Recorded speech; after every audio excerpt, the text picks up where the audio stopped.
See, welcome back again. Very good morning, students, for the second year physics.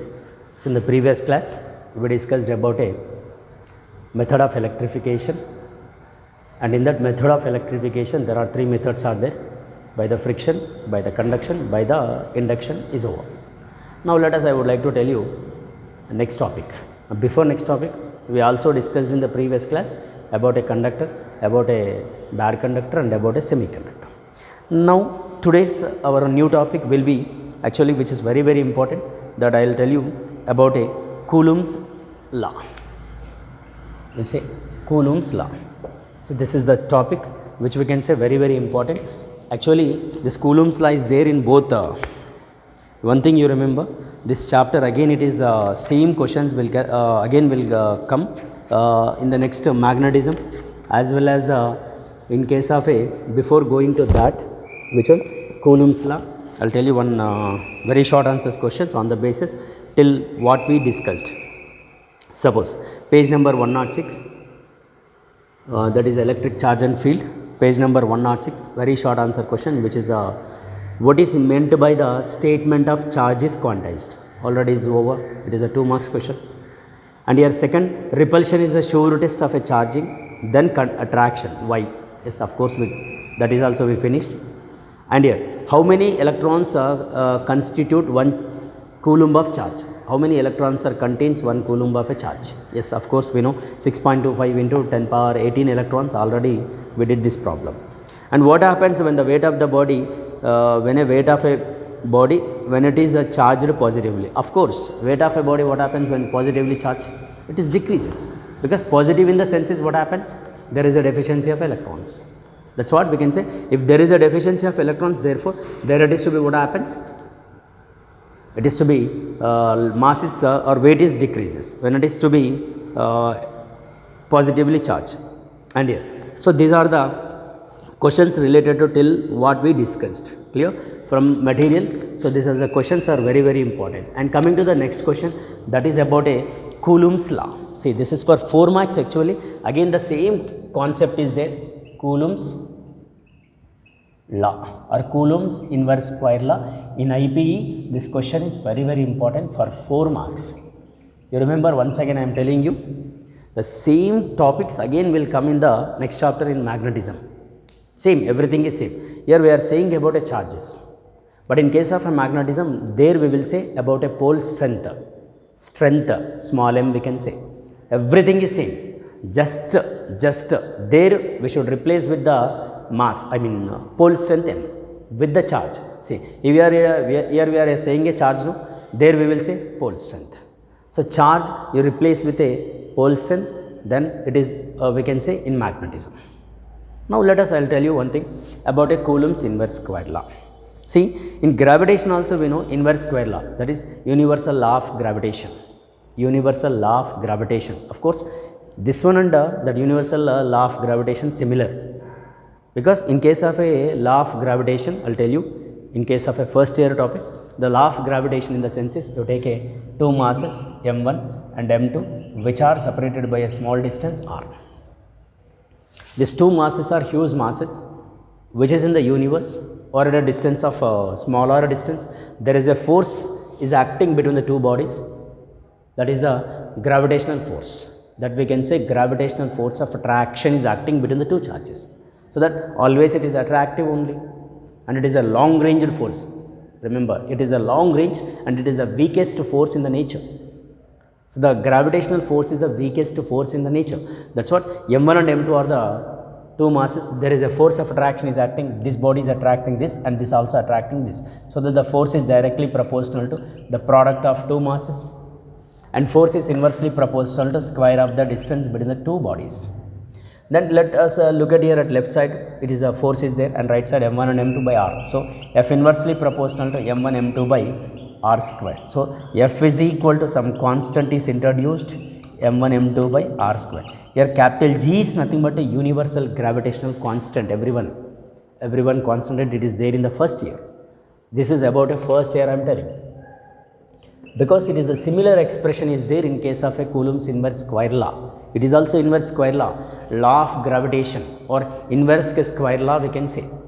It is a Newton's law of gravitation, universal gravitational constant related. Now it is a Coulomb's inverse square law in electricity. In electricity, static electricity. Suppose this is, let you take a two charges q1 and q2, or the two charges, so that it is separated by a small distance q1 and q2. See, it is a point sized charges. You remember, point sized charges which are separated by a small distance, that is distance is between the two charges, you say r. I'll tell you one thing. In case of a gravitational force, you say it is a gravitational force, it is g, right? See, this gravitational force of attraction, it is only attractive force, no doubt. But whereas the electrostatic force is nothing but a, if suppose now I am telling about a like charges, you take a like, if like, so like will what happens? Of course, if like is there, therefore there is a force of repulsion. So that the force will be repel between the two charges, that you say F, and it may be act like this if the charges are like. And suppose I'll tell you now unlike charges. See, unlike in the senses, again it is separated between the two charges q1 and q2, and it is a point sized, and the force is acting along the line joining. If unlike in the senses, there is a force of attraction between the two charges. That's what you remember, Coulomb's inverse square law, or electrostatic force. The force, it may be attractive or it may be repulsive, but in case of a gravitational force, it is always attractive only. Coming to the point is, in case of a Coulomb's inverse square law, when the two charges are separated by a small distance, if like charges, there may be a force of repulsion. It is a repulsion force is acting. And here, if there is a unlike charges, there may be a attraction force. So that the force of attraction or repulsion between the two charges is the directly proportional to the product of two charges. Simple, look at here, the product of masses. Here you say it is a gravitational force, the product of masses. And coming to the point is, there is a force is inversely proportional to, that is square of the distance. Of course, here also square of the distance. Very simple. That's what you compare the two expressions. These are the masses. You say it is a masses, it is m1 and m2 are the masses. In the first year, we know very clear it is the derivation. So that's what here, if the two charges are, we are using the two charges in case of a Coulomb's inverse square law. If the two charges are located at a distance smaller, if there is a force of attraction or if there is a force of repulsion, is directly proportional to product of two charges, and inversely proportional to square of the distance between the two charges. The product of two charges and inversely proportional to square of the distance. Again, here you write directly proportional q1 q2 by r square. Here again, we should introduce some constant. That is completely first year, right? You keep in the bracket. Now, let us coming to the point is, from there, F is equal to some constant is to be introduced. That constant is nothing but a k, q1 q2 by r square. Sir, what is k? The k value will be, we can say 1 by 4 pi epsilon naught. See, remember, k, here is a g is the universal gravitational constant. That capital G we know 6.6. It is 6.56 into 10 power, it is minus 11 Newton it is. This is about a what? In case of a gravitational constant it is, right? And coming to the point is, let us will go for the next one. 1 by 4 pi epsilon naught value will be 9 into 10 power 9 it is. This total value 9 into 10 power 9. So that here you replace k, that k is equal to 1 by 4 pi epsilon naught q1 q2 by r square. Here you write a k is a constant. It's not a dialectrical constant, just a constant. Just a constant it is. K is the constant, proportionality constant. The k value represented as 1 by 4 pi epsilon naught 9 into 10 power 9. And here it is coming to the point is 1 by 4 pi epsilon naught q1 q2 by r square. In this 1 by 4 pi epsilon naught, we can also write a 9 into 10 power 9. And sir, what is the unit of this 1 by 4 pi epsilon naught? Of course, force we know Newton, it is meter square, charge we know Coulomb square. See, for this 1 by 4 pi epsilon naught unit. Sir, what is this epsilon naught? Of course, epsilon naught in the sense is permittivity. Permittivity of free space. Sir, what is this permittivity? So, the permittivity is nothing but a statement for permittivity, very simple. It determines the force. It gives the magnitude of force between the two charges. Very simple. It gives which one? This permittivity. Not in the senses we can call free space. not in the senses we can call it is a free space. See, between the two charges, so there is a force of attraction or there may be a force of repulsion is there. So that the permittivity, it gives the magnitude of force between the two charges. It acts like an intermediate role. That permittivity, it acts like an intermediate role and which gives the magnitude of force between the two charges. Which one? This permittivity. Sir, what is the value of permittivity? Because it is also constant. That permittivity will be for a free space 8.85 into 10 power minus 12 it is. Sir, is there any units? Of course, there is a unit is there, that is epsilon naught will be, we can say Coulomb square by Newton meter square it is. Which one? Per epsilon naught. It is for free space I am telling. So that here a free space will be like this.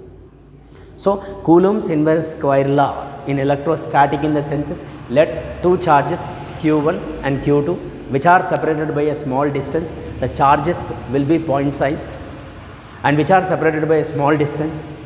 Therefore, there may be a force of attraction or there may be a force of repulsion between the two charges. If there is a force of attraction or if there is a force of repulsion between the two charges is directly proportional to the product of two charges and inversely proportional to square of the distance between the two charges is nothing but we can call as the Coulomb's inverse square law, and there may be a force is act along the line joining the two charges. It is along act a line joining towards each other or away from each other. So that the Coulomb's inverse square law or electrostatic force as a central force. Sir, what is central force? Central force is nothing but a gravitational force also central force. What is meant by central force? Central force in the sense is there is a force is act along a line joining towards each other or away from each other. That's what we can call central force. Central in the sense is the force is act towards each other or away from each other. Therefore, electrostatic force is a central force and as well as gravitational force as a central force. Like nuclear force also central force. These are the forces in common forces in nature. Gravitational force is the one force, electromagnetic force is the another force and another one is the nuclear force. These three forces are the neutral central force because which act along the line joining towards each other or away from each other. Now coming to the point is in case of a Coulomb's inverse square law, this is the derivation and like this. It is for 4 marks.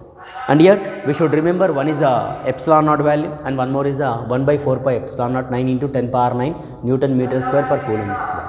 And here epsilon naught in the sense is permittivity of a free space, nothing but a what? Between the two charges there is a air or a vacuum is there. So the value of epsilon naught 8.85 into 10 power minus 12 Coulomb square per Newton meter square.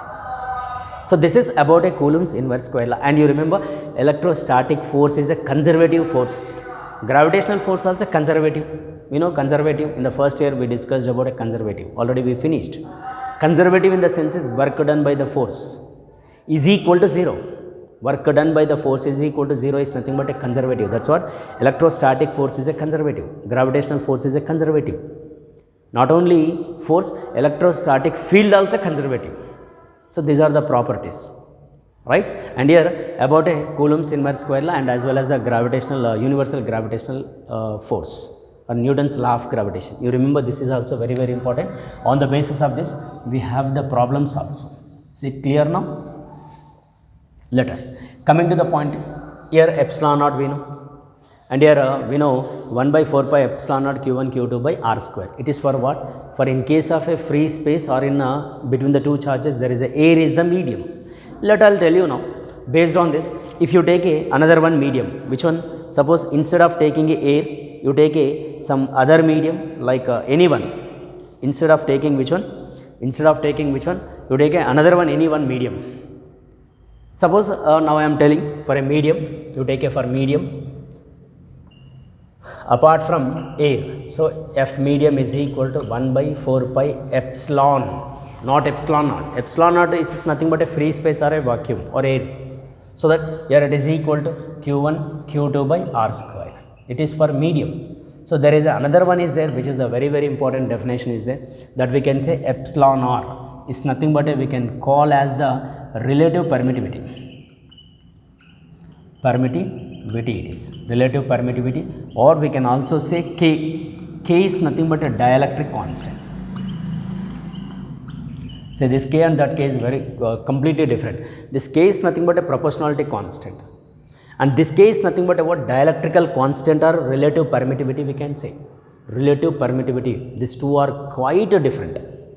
Both are completely opposite. So now what is the relative permittivity, or we can say dielectrical constant? Of course it is defined as the ratio of permittivity of a medium,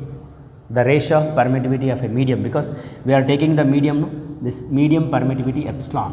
So the ratio of medium permittivity to the free space permittivity, the ratio of medium permittivity to free space permittivity. So epsilon is equal to k into epsilon naught we can, or we can also write here epsilon is equal to epsilon r into epsilon naught, anyone you take, no problem. Now just you replace this epsilon with this or this. So in a medium, the force between the two medium, that is k into epsilon naught into q1 q2 by r square it is. See, from this expression we can take like this. Continue. See, from there f medium is equal to, it is 1 by k, you take a common, 1 by 4 pi epsilon naught q1 q2 by r square. Of course 1 by 4 pi epsilon naught q1 q2 by r square is nothing but f. F is nothing but for free space, right? Or it is, we can say free space, or we can say air is the medium. So there you write 1 by 4 pi epsilon naught q1 q2 by r square, instead of that you write a f. So f medium is equal to, it is 1 by k into f. So f medium, if there is a dielectric is introduced, therefore the force is reduces by k times. If there is a dielectric is introduced, apart from air, you take other mediums, there will be what happens, the force is reduces by the k times. Force reduces by the k times from by this expression we can see, because it is f by k, no, f is nothing but for a free space of I mean to say force is 1 by 4 pi epsilon naught q1 q2 by r square. So like this it is related to the dielectrical constant is introduced. Any dielectrical constant is introduced, therefore there is a force reduces by k times. This is the conclusion related to the Coulomb's inverse square law in a in the form of a like this. Sir, what is epsilon naught? Already we know epsilon naught. And here what is the dimensional formula for epsilon naught? And what is the unit? Of course unit we know, Coulomb square Newton meter square. It is an SI system. Sir, what about a CGS system? Of course in CGS system it is a meaningless. CGS system it is a meaningless. There is no dimensional formula for permittivity. Only we have an SI system permittivities. It is Coulomb square Newton meter square. And what is the dimensional formula for this? I'll tell you the dimensional formula for the permittivity. You see, look at your dimensional formula DMF. We can say like this. So you take an expression F is equal to 1 by 4 pi epsilon naught q1 q2 by r square. Actually we should get an epsilon naught dimensional formula 1 by 4 pi 1 by f q1 q2 by r square, right? Here 1 by 4 pi is a constant you remove from the expression, and here q1 q2, this q no charge we know dimensional formulas I into t, and it is also I into t because both the charges, force ml t power minus 2, and here r is nothing but L square. This dimensional formula, it is basically very very important. So epsilon naught is equal to here actually t is this is actually L, we can write here I square t square in the numerator. In denominator you will see ml cube t power minus 2. This you take up, it is will be what happens, m power minus 1 L power minus 3 t power 2 I square again t square, because I square t square is there, no, these bases are same, no, then add this powers t power 4 I square. This is the dimensional formula for permittivity. Of course unit also we can say unit, already we know unit, but once again I will tell you the unit also for permittivity. See, unit from here also we can write. In SI system the unit will be like this. See, it is we can say Coulomb square by force is Newton and meter square. This is the unit. This is the unit of which one we can say in case of a permittivity. In case of a permittivity like this. So this is completely related to Coulomb's inverse square law. Coulomb's inverse square law In case of a Coulomb's inverse square law, you should write this all relations whatever it is there in the this one, right? And coming to the point, see, I'll tell you another one. We should know about a vector form. Sir, what is vector form? Of course, the vector form which is very, very important. See, from the origin, see, Coulomb's inverse square law in the vector form. Because force is a vector, no? Here we should write a vector form also.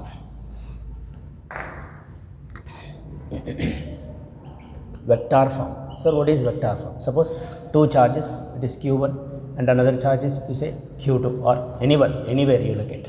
See, these two charges are located from the origin like this in a given plane. So it is a q1 charge which is located at a position vector is r1 and q2 charge located at a position vector is r2. Between these two charges there is a force of attraction or there may be a force of repulsion is acting. From the origin it is, O is the origin, there is a q1 charge and there is a q2 charge are located. Therefore, r1 and r2, then there is a distance between these two, say you say r12 or you want to say r21 also, no problem. So this is about a in the form of a vector. So you say like this, like this. So here we should say r12, sir, r12 is equal to r2 minus r1, it is like this, or we can say r21 is nothing but a r1 minus r2 it is. So in term of a vector now, so we know force F is equal to 1 by 4 pi epsilon naught q1 q2 by it is r square actually. So instead of 1 by 4 pi epsilon naught we can also say k q1 q2 by r square, right? We can simplify like this. We should write in a smart way. What is r1? You say now we are writing in terms of vector form now, it is k into q1 q2 by r square into r cap is the unit vector. We can say r cap is the unit vector. We can also take as a unit vector is, it is in term of 1 to r or 2 1, your wish. Anyone you take, either you want to take a 2 1 or 1 2, therefore it is a unit vector. No? Of course, unit vector in the sense is, it is r vector by, we can say magnitude of r. Suppose you are saying about a 2 1, no? Then you write here r1 minus r2 vector by r1 minus r2 magnitude. Just you replace here also you write here 2 1, then here you write f dash is equal to k into q1 q2 by r1 2 1 square into r vector by, that is it is we can say 2 1 by r 2 1. So f is equal to k into q1 q2 by r 2 1 square into, it is cube because 1 2 is there, no, cube into r 2 1. So it is in the form of a vector. It is in the form of a vector. Now you replace this 2 1 and 1 2 with like this, f dash is equal to k into q1 q2 by, that is you say r21 instead of r21 we can say r1 minus r2 cube into, it is r1 minus r2 position vector. It is magnitude, you say like this.